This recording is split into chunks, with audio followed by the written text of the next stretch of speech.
Misalnya kalau teman-teman capek kerja atau capek dengan sesuatu hal apapun, tapi kalau ingat tujuan kita, ya Allah, aku melakukan ini untuk kehidupanku nanti di akhirat, aku melakukan ini untuk surga insya Allah gitu kan.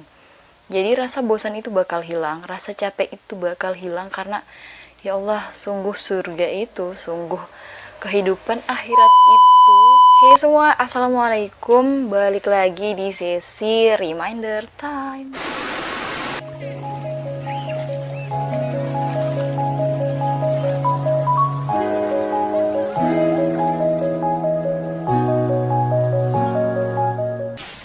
Di sesi reminder time kali ini aku pengen kayak ngobrol-ngobrol santai aja nih sama teman-teman soal santuy.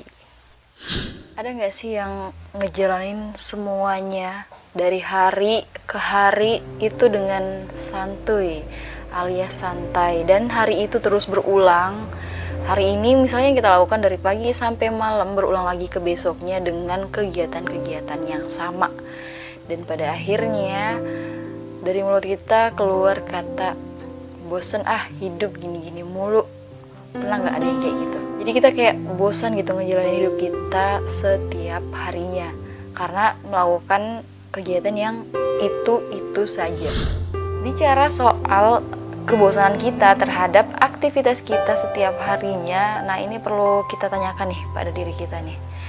Kita ini udah tahu belum sih tujuan hidupnya kita ini untuk apa? Jadi kebosanan itu tuh bisa saja muncul karena kita tuh nggak ngerti kita tuh hidup mau buat apa. Kita tuh hidup kayak ngikutin arus aja gitu, terombang-ambing, nggak ada tujuan, nggak ada nggak ada tujuan yang pasti gitu, nggak ada arahnya gitu kita hidup. Nah jadi nih biar teman-teman nggak bosan, kalau setahu aku ya, biar kita nggak bosan ngejalanin hidup kita setiap harinya, kita tuh mesti cari tahu kita tuh hidupnya untuk apa. Kita tuh mesti bener-bener mencari tahu tujuan hidup kita selama di dunia tuh apa gitu guys.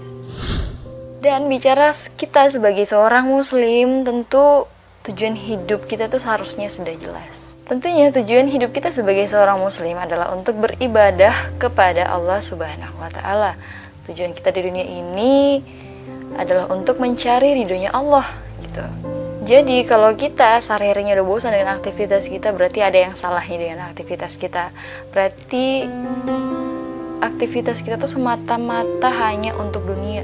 Kalau memang kita punya tujuan untuk kehidupan kita nanti di akhirat, tentunya tidak ada kebosanan dalam menjalani aktivitas kita setiap harinya karena punya tujuan yaitu akhirat. Misal nih ya, misalnya kalau teman-teman capek kerja atau capek dengan sesuatu hal apapun, tapi kalau ingat tujuan kita, ya Allah, aku melakukan ini untuk kehidupanku nanti di akhirat, aku melakukan ini untuk surga insya Allah gitu kan. Jadi rasa bosan itu bakal hilang, rasa capek itu bakal hilang, karena ya Allah, sungguh surga itu, sungguh kehidupan akhirat itu lebih penting gitu. Jadi aku melakukan ini semua tuh untuk kebahagiaan di akhirat kelak. Terus gimana nih caranya supaya kita bisa terarah nih hidupnya, biar kita nggak ngebosenin gitu ngejalanin hidup sehari-harinya? Nah makanya yuk teman-teman ngaji, cari tempat, cari orang yang bisa teman-teman bareng-bareng sama-sama belajar. Harus segera cari tempat kita untuk belajar. Belajar apa? Ya nggak hanya belajar ilmu duniawi, tapi kita memang harus cari tempat belajar ilmu Islam karena memang itu yang utama. Jadi inti dari pembicaraan obrolan kita kali ini yaitu adanya kata bosan karena ketidaktahuan kita tentang tujuan hidup kita. Dan karena bisa kalian dengar ini ada suara masjid. So, sekian dulu untuk video kali ini, dan insya Allah aku bakal lanjutin di video selanjutnya, di reminder time selanjutnya. Jadi pesan aku dan untuk teman-teman dan tentunya buat aku sendiri juga, jangan pernah berhenti untuk mencari ilmu, jangan pernah berhenti untuk belajar, terutama belajar untuk ilmu akhirat. Tapi jangan lupa juga, kita mesti pintar-pintar juga nih hidup di dunia. karena kita masih numpang nih kan di dunia buat mencari bekal ke akhirat. So kita baik-baik juga di dunia untuk kelak nanti di akhirat. Jumpa di video selanjutnya. Assalamualaikum dan